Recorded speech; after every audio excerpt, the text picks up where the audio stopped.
All right, guys. So you're trying to determine whether to use AGM, lithium, or capacitors. Now, there are several flavors of lithium, but we're going to refer to them all in one group because they have similar characteristics across the board. One flavor will accept a little higher voltage than the other, but again, similar characteristics. So, which is what you want to use? Well, AGM is a absorbed grass mat, and it's basically a better version of the original submerged lead acid plates in a battery. The chemistry is very old. It's been around since before gasoline was used in the cars. Basically, you have submerged lead plates in a container of acid, electrodes on either end. You charge one, it wants to get to the other side, so it takes a path through the device you're using, and bam, you've got yourself a chemical lead acid based battery. This technology is old as it can be. It's not efficient, but it is very rugged. The cold does affect AGM and lead acid batteries, but it only slightly drops their performance. It doesn't cause chaotic issues. Okay. Now, when it comes to lithium, the cold drastically affects it, but it's sort of a sharp drop off. For example, all the way down to near freezing, lithium is going to perform pretty much the same across the board. Voltage drop will be pretty consistent, just a nice, pretty much level line. However, at below freezing, somewhere in that range, all of a sudden it goes from being perfectly fine to being very dangerous. This is why electric cars during the wintertime and really cold winters, the computer won't let them work. If you watch the news here a while back, whenever New York City was experiencing extreme cold and all the Teslas and electric cars were stuck, they wouldn't charge, they wouldn't move, they wouldn't work. The reason is the computer is monitoring the atmospheric temperature and determined that the temperature is low enough to make charging or discharging these types of cells dangerous. And so the computer would not let them do anything that would make them dangerous. This is a major inconvenience when this is your only form of transportation. Now, if you're a car audio competitor or someone who is a fair weather bumper, meaning that you're only out whenever the weather's nice, you're not out during the wintertime, then you don't have to worry about this with lithium because you're not going to be out doing the thing that would cause a problem. If you store your base vehicle during the wintertime and you don't take it out, it's not your daily driver, hey man, running a big bank of lithium, that's where it's at. But if on the other hand, you're someone who gets out and drives all year round and you just happen to have a pretty crazy stereo in your vehicle, which is probably most of us, and you happen to go out whenever it's crazy cold, you know, it's 10 degrees below or you know, like 15 degrees outside, 10 degrees outside. You start your vehicle up, shoving that voltage into that lithium bank without having some kind of charge controller to cut it off will definitely cause problems with those cells. They could catch on fire. Now, a charge controller, that's the other thing. Of course, the charge controller also has its downsides. Just so you guys know, they're usually limited to a certain amount of amperage output and input, continuous and peak. So when you're running a charge controller, it kind of cuts back on the amount of power you can get out of the cells, which is why most of your guys running lithium are not running charge controllers. Just want y'all to know that. A charge controller, or not just a stabilizer, but an actual charge controller, the good one, will have a thermal sensor on it. So it'll know whenever it's cold outside, just like the Teslas. It'll go, hey, it's 15 degrees, we're not going to charge. We're not going to let you have any power, and we're not going to take in any power. It'll turn off both of those features until the temperature inside the vehicle or wherever it's at warms up to the point where it goes, hey, yeah, now we're okay. we can do this. Okay? So if you've got that type of charge controller, which controls the output and the input, like on the IOSIS or whatever they're called batteries, something like this will work. This is a 100 amp smart BMS. It has a low temperature cutoff, and it allows you 100 amps. So you can get 100 amps out of there at one time. And these guys are $75.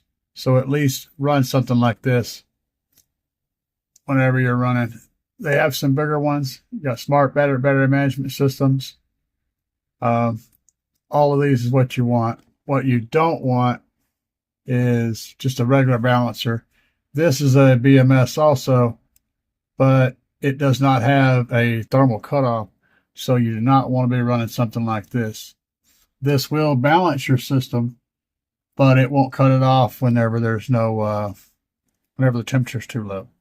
So if you're going to build your own, make sure you know what you're hooking up to it and doing it right. Basically, they are computer controlled. Their output and their input can be shut completely off by the computer. If you've got a system like that on your Lithium, then you're safe in those extreme situations. If, however, you're just running a Lithium bank with a little balancer on it, a little charge balancer on it, that's not going to cover you in those situations. So, extreme cold and Lithium, bad. The other thing you don't want to do with Lithium is overcharge it. If you put too much voltage on a lead acid battery, it's not going to like it, but it's not necessarily going to be a major issue. I mean, I'm charging and have been charging, and all of us do, charging 12 volt AGMs at 14.8, 15 volts, and they're totally cool with that. You may shorten the lifespan a little bit, but they're not going to do anything chaotic. However, if you put 15 plus volts on headway cells, you're going to damage them. And you're going to make them more prone to fire. And lithium and fire are bedfellows. They run hand in hand. Guys, if you're running lithium, understand that there's always chances of these things happening. Is it the best for what we're doing? Honestly, yes. So if you guys are interested in running lithium batteries, the best way to do it is to go over to gpcaraudio.com and check out the Lithium and their Titan 8s. These guys are going to be the best provider for power. Now this one right here is a 14 volt battery, so it's going to be suitable for 15 to 17 and a half volts. You won't want to run this on your normal car's electrical system because it's going to overpower some of your computers and stuff. May cause issues. May not. But there's warnings on everything. So if you click on this and go in here and check it out, you will see that there's a big, huge warning down here on the voltage so that you know what's up ahead of time at GP Car Audio. Now, if we look over here, let's check this one out. This excess power Titan, this one does not have that warning, and that's because its voltage is set at 12 volts. This one will be appropriate for your car. So you're looking at $600 for a nice, safe battery to do the job, and it already has all the equipment in it to make sure that it doesn't do anything bad. So this is how you go if you want to run them. If you're just putting together cells and hope for the best, well, that may not work out, but good luck with that. Lithium has a high storage capacity, has an incredibly fast rate that it can be charged, has a very, very high discharge rate. It's like the best blend of an AGM and a capacitor. Perfect combination. Just got to be careful because they can be very dangerous. Balance it out, right? And finally, for the third topic, which would be the capacitors. Capacitors are the extreme opposite of lead-acid batteries. Lead-acid batteries have high storage, low charge, low discharge rates. Capacitors, supercaps, have high discharge and charge rates and very small amounts of storage. Combining those two together can give you the very best hybrid situation that you could ask for. So to wrap this up, to sum it up, lithium is the best all-around cell to use because it gives you benefits of lead acid and capacitors.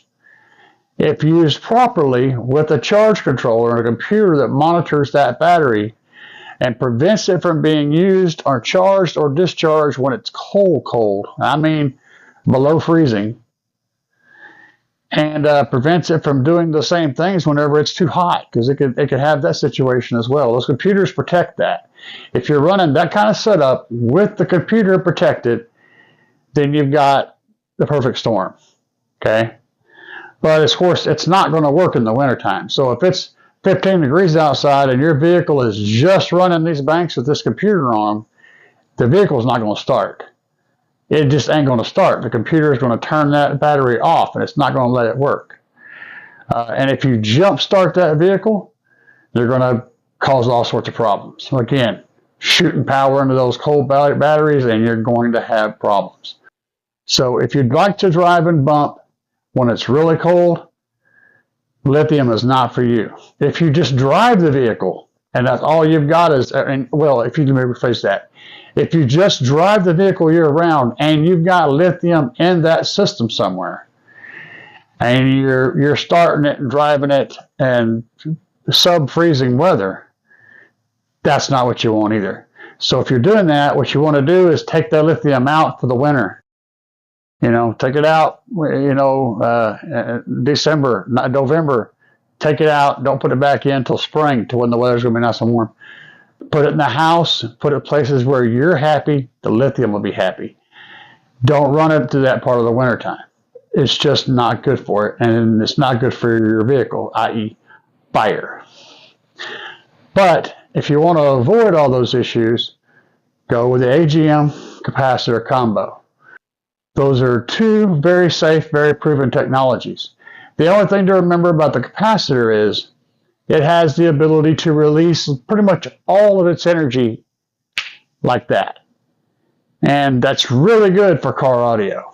It's also really good for a massive spark if you drop something across the contacts on it.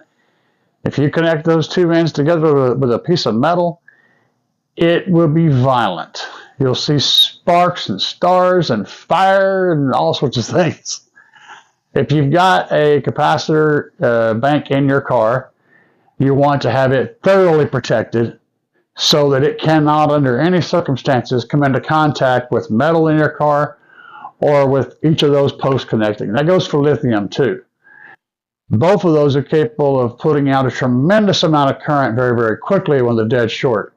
So if you're in an accident and you get hit in the side or hit in the back, and that battery's post come into contact with metal and grounds that system out and it shorts it, within just a split second, you're going to have a lot of problems. So you got to protect it. And that goes for lithium, that goes for AGM, that goes for everything, but especially for capacitors, because they have a tremendous amount of power output. Anyway, guys, I hope this was helpful to you guys to understand the differences, the goods and bads, and pluses and minuses of using those three different types of technology to power your car audio needs. For now, guys, peace.